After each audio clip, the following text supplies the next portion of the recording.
How's it going, everyone? My name is George, and today I'm going to be doing two reviews in one video. I was originally going to do separate reviews for these movies, but I figured with how kind of close they are and wanted to talk about them at the same time since they're so connected, I figured I'll just do a double review on them.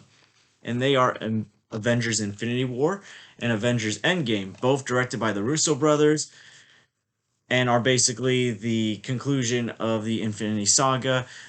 Yeah, well, maybe not the full conclusion because there were two movies that came out in between Infinity War and Endgame, and Ant-Man and the Wasp and Captain Marvel, and Far From Home was kind of like the epilogue of the Infinity Saga. But these are essentially like the two big movies that conclude the Infinity Saga, the Thanos arc, the Infinity Stones arc, and like I said, they were directed by the Russo brothers, who previously directed Captain America: The Winter Soldier and Captain America: Civil War. They're two of my favorite MCU movies. They were in my top three at the time that these movies came out, or before these movies came out. So I was excited that the Russos were going to direct them, but also curious to see how they would direct them because Winter Soldier and Civil War are two of the more grounded MCU movies, more serious, more politically themed MCU movies. And with Infinity War and Endgame, you're going into space, you're taking on Thanos, you're including Thor, the Guardians of the Galaxy. So I'm very curious to see like how they're going to handle something bigger of scope. And it felt like Civil War was kind of a trial run because you had a lot of heroes in that movie. You had Iron Man, Captain America, Black Widow, Falcon. You were also introducing Spider-Man and Black Panther into the MCU in those movies, and you really had a lot of characters in that movie. And you had to like have some characters sacrifice some screen time because others were a bigger focus than others.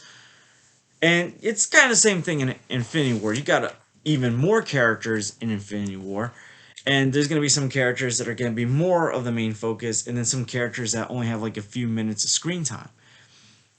So Infinity War, there's too many people to list the whole cast. It's essentially more of a Thanos movie than an Avengers movie. Like, yeah, the Avengers are in there, but they're essentially broken up due to the events of Civil War.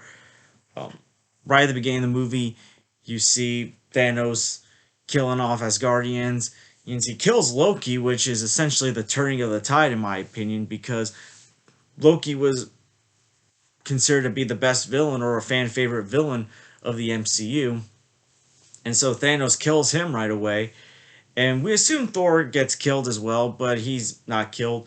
But Hulk is sent to Earth to warn the Avengers about what's going on. But then he finds out the Avengers are broken up. And essentially, this film, you've got like several different teams of heroes. You have one team that consists of Iron Man, Spider Man, Doctor Strange, who are going to Titan to confront Thanos because Thanos kidnapped Doctor Strange, and Iron Man decided, hey, let's go confront this guy while we're at it. And then later on, they meet up with most of the Guardians of the Galaxy. Another team is essentially Thor and the other half of the Guardians of the Galaxy because the Guardians save him from the wreckage of the Asgardian ship. So they go on to make a weapon that can kill Thanos. And then you have another team on Earth, Captain America's team with the Rogue Avengers, the rest of the Avengers, Vision, and War Machine, and then Black Panther and the Wakanda Army. So you got all these different teams that are going on their different missions, and at times like they'll focus on like one or two teams for a while, and then like one team will that hasn't been focused on for a while will be a focus again, and eventually these teams start to combine with one another. As I previously said, Iron Man's team meets up with Star Lord, and the Guardians of the Galaxy members are with him, Drax and Mantis. Thor, Rocket Raccoon, and Groot meet up with Captain America and his team in Wakanda. But the Avengers are still essentially broken up because you've got one team fighting Thanos in space, and you have another team that's fighting Thanos' army on Earth. And like I said, there's some characters that are more focused than others. I felt like, apparently, according to Screen Rant or one of those sites that keeps track of character minutes, the heroes that got like the most minutes were Gamora, Iron Man, Thor, Star Lord, Doctor Strange. There were like some that only got like a few minutes of screen time, like Bucky, Falcon. So yeah, like some characters are not going to be focused on as much than others. And then you have some other characters that are that the Russos are more familiar with, that they've directed before, like Iron Man, Captain America, Spider-Man, Black Panther, that feel like they're more so in character, or at least in the direction that the Russos set them up in the previous films that they were in under the Russos. But then you got some characters that the Russos have never directed before, for that feel different. Like Star-Lord, and Chris Pratt still does a very good job as Star-Lord, but he seems much more out of character in this film than he was in the previous Guardians of the Galaxy movies, which were directed by James Gunn. Like, he seems more insecure, more arrogant. Yeah. And yeah, like, I can't really blame him for attacking Thanos in range. Like, a lot of people like to blame Thanos for the universe being doomed. But in fairness, he just found, like, he's had these insecurity issues throughout this film. A lot of anger was kind of building up because Thanos kidnapped Gamora, and then he found out that he killed Gamora in order to get the Soul Stone. So I can't really blame a guy for being annoyed that the love of his life was killed by her father. And in reality, it was more so Doctor Strange that doomed the universe by giving the Time Stone away, when he even told Tony Stark before that, hey, listen, the Time Stone is more important than you and the kid. I'd rather have you guys get killed than let anything happen to the Time Stone. But yeah, some characters will feel a little bit different. Thor's arc is essentially, out of all the heroes, Thor seems to have the more emotional arc because more of his people got killed by Thanos, and this is happening right after Thor Ragnarok, where Asgard is destroyed, his father's dead, his friends got killed, and now, like, Heimdall and Loki got killed by Thanos and his children. So, yeah, well, Thor's basically going through a tragic story during this film. And all in all, with Infinity War, it's one of the more emotional, darker movies. Like, there's still some of that MCU humor, but this is definitely one of the more emotional movies. You see Gamora's backstory, what happened to Gamora's planet, how she became a daughter of Thanos, and you get to explore that back history and that relationship, and you find out that she's really the one person that Thanos does love and care for, especially when he sacrifices her to get the Soul Stone. And Alan Silvestri, sorry, gives an emotional score. He does a fantastic job with the score of this film. And when the snap happens, when it happens, like, the emotional dread, the horror you kind of feel, you feel it in the fact that these people are turning to dust. There's no music playing. And then when our main heroes, Iron Man, who's stranded on Titan, Captain America, who's in Wakanda, those looks and feels of dread that their friends were just turned to dust, that they actually lost, you feel it. And even after Endgame comes out and you watch Endgame, you still feel that horror and dread. And then you see, like, Thanos looking at the sun, and it's just, Infinity War is definitely the darkest of the MCU movies because, again, they were killing off characters that were fan favorite characters in Loki and Gamora. And while the snap brought back some of these characters that got snapped away in Endgame, characters like Loki and Gamora can't come back, or at least those versions of those characters, because in Endgame you find out that there's another version of Gamora from 2014 that's now in the timeline. And the Loki show established that the 2012 Loki that was in Avengers Endgame is around in the timeline. But the versions that we were growing with, the version of Loki that we got to know after the Avengers and Thor the Dark World, Thor Ragnarok, that was becoming a hero, even though he was still a backstabber, but was becoming a hero, that was finally getting that brotherly relationship with Thor renewed. He's gone. And the Gamora that we saw fall in love with Star-Lord, that was becoming a sister to Nebula again, that saw the Guardians as her family, she's gone. Even though now we got these new variants in place, you still feel those losses come in. But yeah, Infinity War, to me, this is still my favorite MCU movie. I consider this to be the Empire Strikes Back of the MCU. And yeah, Empire Strikes Back is still a much better film, but this is still my favorite MCU movie to this day. And yeah, Josh Brolin does a fantastic job as Thanos. Definitely the best villain in the MCU, and I'm gonna give it an A plus. And now we're gonna lead into Endgame, which leaves off right after Infinity War. And I do want to get to this before we get into Endgame. There were also a couple of heroes that were not in Infinity War, Hawkeye and Ant Man, and we see what Ant Man's up to in Ant Man and the Wasp. But we learned in Endgame at the beginning that Clint, aka Hawkeye, is with his family, and we see he's spending time with them, and then as soon as his back is turned, his family disappears and he's wondering where they are. And this is pretty important for his character arc in the film. But yeah, where Infinity War I see more so a movie about Thanos, Endgame I see as a movie that celebrates the first three phases of the MCU and is a tribute to the original six, because this is essentially a send-off for at least half the Avengers. So Iron Man's rescued by Captain Marvel at the beginning of this film, and I'll be honest, I'm not a big fan of Brie Larson and the movie Captain Marvel, but I think she was much better in this film than she was in her own film. She felt more like what I feel like Captain Marvel should be. But yeah, they go and stop Thanos, the rest of the Avengers, and Thanos destroyed the stones, and yeah, we see the consequences of these actions, which are that 5 years have passed and the world's struggling to move on. Some people have found a way to move on. Tony Stark married Pepper, and they had a daughter named Morgan, and they have their own little cabin in the woods. Bruce Banner has found the perfect connection or combination of Dr. Banner and Hulk with Professor Hulk. And yeah, I think that's, by the way, that's the only real disappointing thing about Infinity War is there's not that much Hulk. But other than that, I still love the movie. But you also see some other characters struggling to move on. You see Steve Rogers is trying to help other people move on, but he's struggling to move on as well.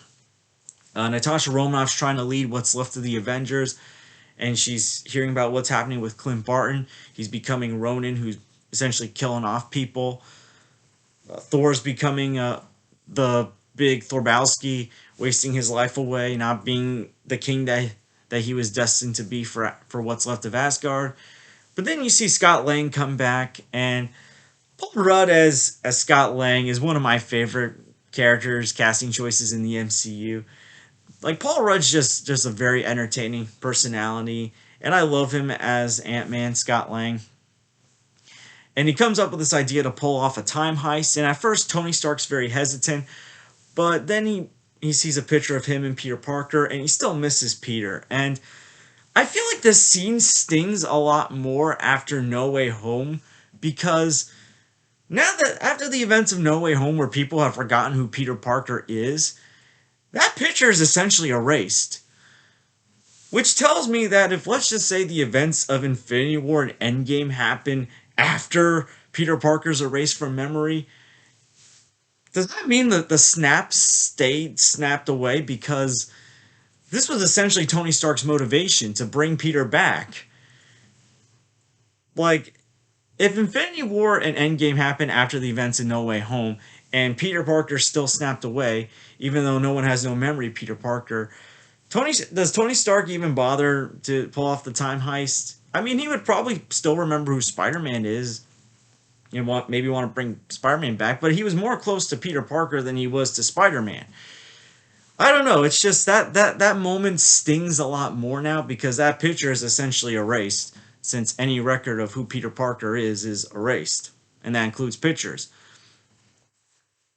But yeah, because he misses Peter Parker, he decides to do this time heist, help the Avengers out, and you're basically celebrating these movies and years. And you got one team going back to the Battle of New York in the first Avengers. You got one team going into 2013 during the events of Thor: The Dark World in Asgard, and then you have another team going into space in 2014 during the beginning events of the Guardians of the Galaxy film.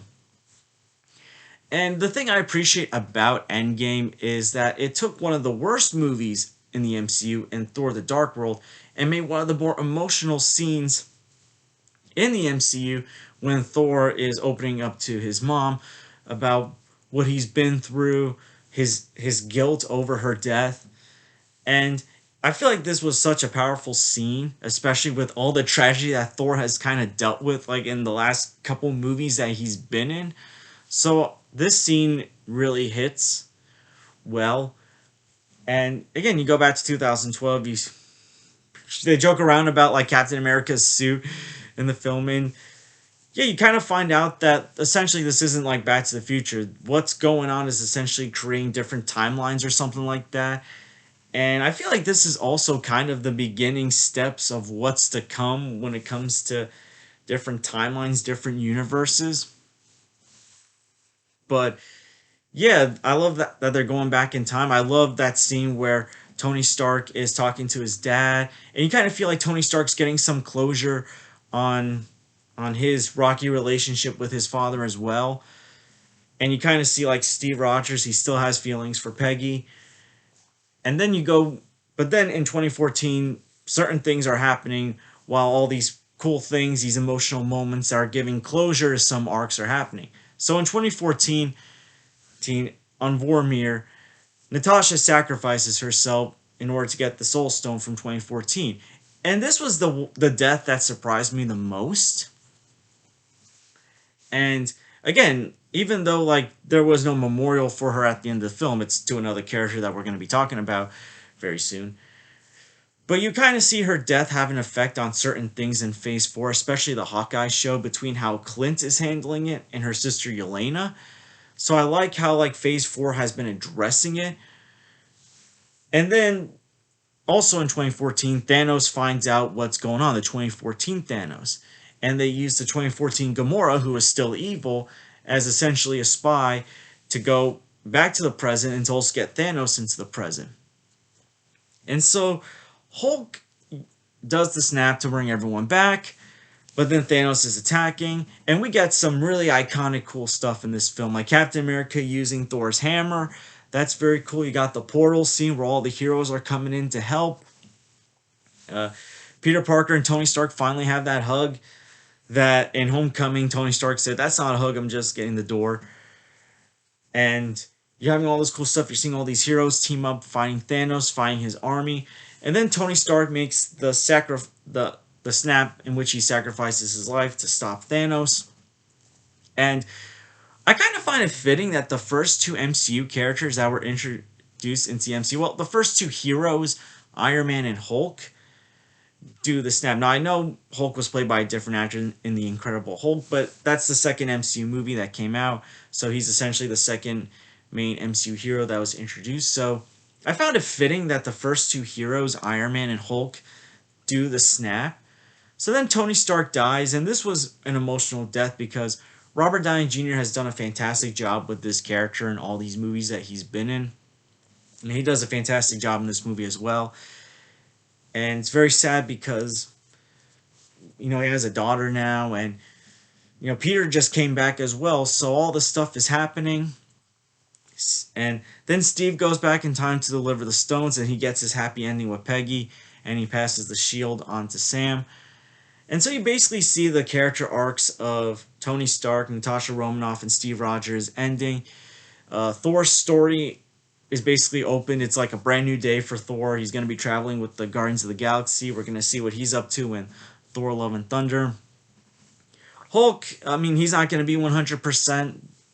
Maybe we'll see in She-Hulk what he's been up to. Hawkeye, we've seen what he was up to in the Hawkeye series on Disney Plus. But yeah, Endgame does a great job of celebrating the first three phases of the MCU. Alvin Silvestri gives another emotional score. All the performances are fantastic as always.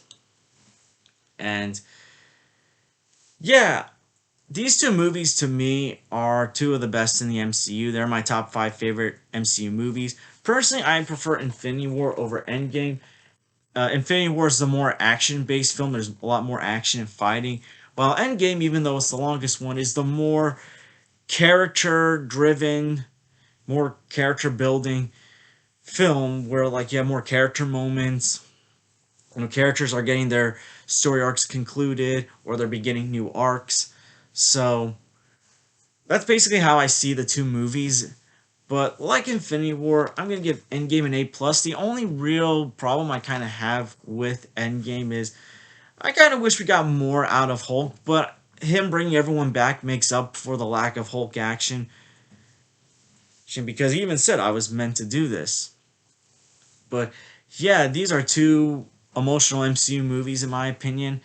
I love them a lot, and yeah, they're still in my top five. In fact, the Russo brothers have three MCU movies that are in my top five. The other one, which I haven't reviewed yet, but I hope to review either later this year or maybe early next year whenever I have some time, is Captain America the Winter Soldier, which was the first film they directed.